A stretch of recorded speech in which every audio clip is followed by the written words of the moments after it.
जय जगन्नाथ। भारत की और विश्व की सारे सनातन धर्मी भक्त लोगों को मेरा सादर प्रणाम। पिछले एपिसोड में हमने विचार रखा था भगवान कल्कि को कोई नहीं समझ पाएगा, ब्रह्मा भी पहचान नहीं पाएंगे, जोगिंद्र ऋषिंद्र मुनिंद्र भी समझ नहीं पाएंगे।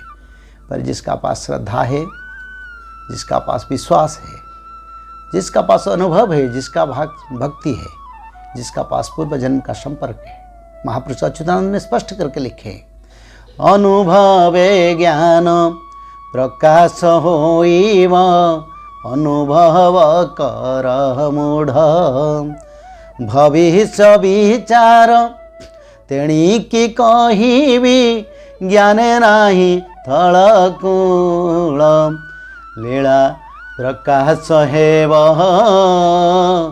भक्तंक लीला, भारी होइब लीला प्रकाश हेव।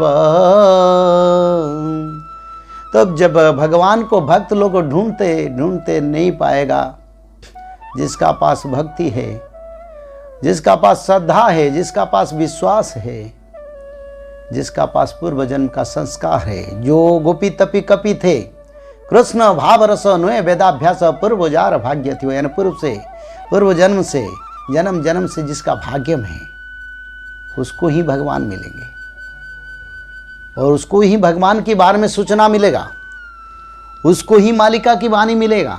उस मालिका को वाणी को सुनते सुनते भगवान के पास आके पहुंच जाएंगे, कोटि जन्म को साकार करवा लेंगे। ये अमूल्य वस्तु है, अमूल्य वाणी है, ब्रह्म वाणी है, इसका कोई तुलना नहीं है संसार में। तो महापुरुष अच्युतानंद ने लिखे, तो भक्त कैसे भगवान को पहचानेगा? कोई परीक्षा लेगा, ज्ञान मार्ग से नहीं होगा, तर्क मार्ग से नहीं होगा, शास्त्र मार्ग से नहीं होगा। अपना बुद्धि विचार, अपना मूढ़ मति, मनुष्य का मन चंचल और मति सुदृढ़ नहीं है, पवित्र नहीं है, कभी कभी भी तामसिकता आता है। मनुष्य में अगर तामसिकता आता है, वो बोलता है भगवान का परीक्षा लेंगे। मनुष्य में सात्विकता आता है तो क्या होता है? वो भक्त बन जाता है, भक्ति आ जाता है, आंखों में आंसू आ जाता है। जिसका पास तामसिक गुण है, वो भगवान का परीक्षा लेने के लिए बोलेगा।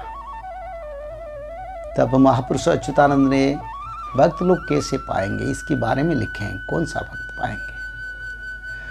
तो महापुरुष अच्युतानंद ने एक रास्ता ही चुना है, वो एक रास्ता पथ प्रदर्शन किया भक्त लोगों के लिए।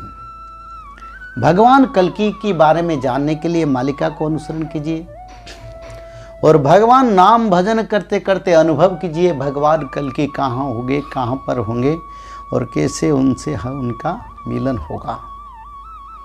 तो इसके बारे में महापुरुष लिखे, अनुभव ज्ञान प्रकाश हो, अनुभव करो मूढ़। हे मूढ़ मानव, तो अनुभव शक्ति ज्ञान शक्ति में नहीं मत जाओ, भक्ति में अनुभव करो। अगर अनुभव शक्ति में आओगे तो भगवान कल्कि तुमको मिल जाएगा। अब भगवान कल्कि ऐसे साधारण में पहले से बोला था भक्ति भाव और पूर्व जन्म का संस्कार जिसका पास है, उनको ही भगवान कल्कि मिलेंगे, दूसरा लोगों को कहीं नहीं मिलेंगे। तो हमने पिछले एपिसोड में जो विचार रखा था, कल्कि विष्णु जशा नाम दीज काल प्रचोदित उत्पत्ति महावीर, जो महाबुद्धि पराक्रम कल्कि भगवान का पराक्रम सारा विश्व में अविदित होगा। अकेले कल्कि भगवान सारा विश्व को अधिग्रहण कर सकते हैं और सब कल्कि भगवान का वाणी ही है। चाहे किसी धर्म, किसी पंथ का, किसी कर्म, किसी जाति का हो, अगर वो सात्विक बन जाए, मांस मछली छोड़ दे, जीव हत्या छोड़ दे, सत्य धर्म न्याय पर पथ पर चले, तब मैं उसको ग्रहण कर लूंगा और क्षमा सभी पाप का दे दूंगा। क्योंकि भगवान जब आते हैं, कोई भगवान का शरण में आता है, विभीषण असुर था पर भगवान का शरण में आया तो भगवान ने उसको क्षमा दे दिया, राम ने। ऐसे ही इस युग में भगवान कल्कि भी सारे भक्त लोगों को, पापी लोगों को भी क्षमा दे सकते हैं। कैसे दे सकते हैं? ना आप लोग सात्विक बनिए, सात्विक, तामसिक खाद्य मत खाइए, मदिरा मत लीजिए, तमाकू गुटखा ये सब मत लीजिए और सात्विक खाद्य भोजन कीजिए, जीव हत्या मत कीजिए, सत्य धर्म सनातन सत्यपथ नीति आदर्श सत्य, शांति, दया, क्षमा, मैत्री की ओर चलिए। भगवान कल की आप लोग को शरण में ले लेंगे और राम राज्य बन जाएगा। तो सभी भक्त लोग जो YouTube सुनते हैं, मेरा अनुरोध है ये, सभी लोग मांस मछली छोड़ दें, जीव हत्या बंद कीजिए। ये जीव हत्या की पाप के प्रभाव से आज पूरे विश्व में, पृथ्वी में बार बार भूकंप होता है। ये बार बार जो भूकंप होता है, ये भूकंप तबाही का निशान है।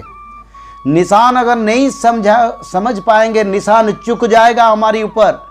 तो उससे पहले हम सभी जो देखते हैं, बोलते हैं, अगर आप लोगों को बचना है, अगर आप लोगों को भगवान का दर्शन करना है, अगर आप लोग सुधर्मा महासंघ में शामिल होना है, अगर आप लोग नारायण सेना में रह के धर्म संस्थापना काम सारा विश्व करके 1009 साल तक जन्म जीते जीते सत्य, शांति, सुख स्वर्ग सुख पाते पाते वैकुंठ धाम तक जाना चाहते हैं, तब आप लोग सात्विक बन जाइए, अधर्म मत कीजिए, जीव हत्या को विरोध कीजिए।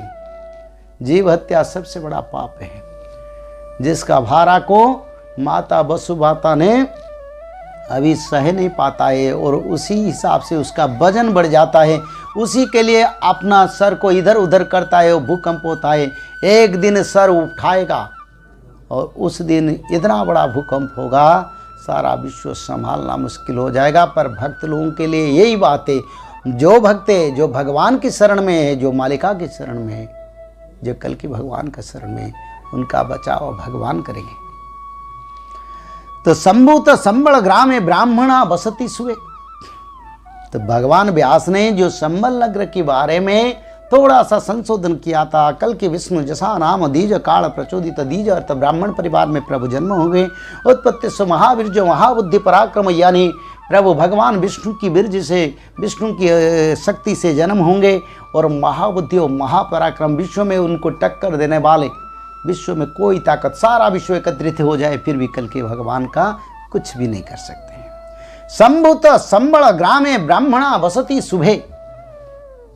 इस पर महामुनि व्यास ने क्या लिखा है, अगले एपिसोड में इसका विचार करेंगे। एक बात सुनिए, वो तो पहले से श्रीमद् भागवत ने जो लिखा था, संबल ग्राम मुख्य ब्राह्मण के परिवार में कल के भगवान विष्णु जशो गुरु है। विष्णु जिसका गुरु, विष्णु का जसगान जिस गुरु घर पर होता है, उसी घर में भवन विष्णु जसोस्य, यानी भगवान यानी गुरु पर, घर पर जो भगवान का विष्णु का जो जसगान होता है, उसी जगह पर प्रभु अवतार लेंगे। ये तो लिखा, पर थोड़ा सा संशोधन किया इसमें लास्ट धाड़ी में, संभूत संबल ग्रामे ब्राह्मणा बसती शुभे। ये संभूत संबल कहाँ है? एक तो संबल है और संभूत संबल कहाँ है, इसके बारे में विस्तृत वर्णन करेंगे, विस्तृत आलोचना करेंगे। फिर हम अगले एपिसोड में। जय जगन्नाथ, जय जगन्नाथ।